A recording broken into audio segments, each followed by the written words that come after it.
సాక్షి టీవీలో డిబేట్లో కూర్చున్న దొంగ ముండా కొడుకుల్ని, అదేవిధంగా జగన్మోహన్ రెడ్డి సతీమణిని, వైఎస్ఆర్సీపీ నాయకుల్ని, వైఎస్ఆర్సీపీ కార్యకర్తల్ని అందరిని కూడా అంటావరా బొచ్చుగా. నువ్వు ఈరోజు దేవతల రాజధానిని నారా చంద్రబాబు నాయుడు గారు కడుతూ ఉంటే ఈరోజు నువ్వు ఏదో నాకు వారు చెప్పారు ఇది చెప్పారని చెప్పేసి నువ్వు ఈరోజు దేవతల రాజధాని కాదు వేశ్యల రాజధాని అని చెప్పడం నీకు మంచి పద్ధతి కాదు. కొడక, నీ అమ్మకు నువ్వు ఎలా పుట్టావో ఆంధ్ర రాష్ట్రంలో ఉన్న వాళ్ళందరూ కూడా మహిళలు అదేవిధంగా పుట్టారా లంజా కొడక.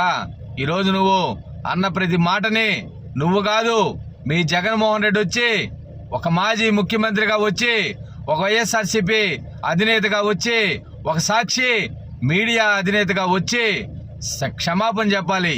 ఆంధ్ర రాష్ట్రంలో ఉన్న మహిళలందరూ కూడా క్షమాపణ చెప్పాలి. వైఎస్ఆర్సీపీ జగన్మోహన్ రెడ్డి, అదేవిధంగా జగన్మోహన్ రెడ్డి సతీమణి భారతీరెడ్డి అందరూ వచ్చి కూడా క్షమాపణ చెప్పాలి.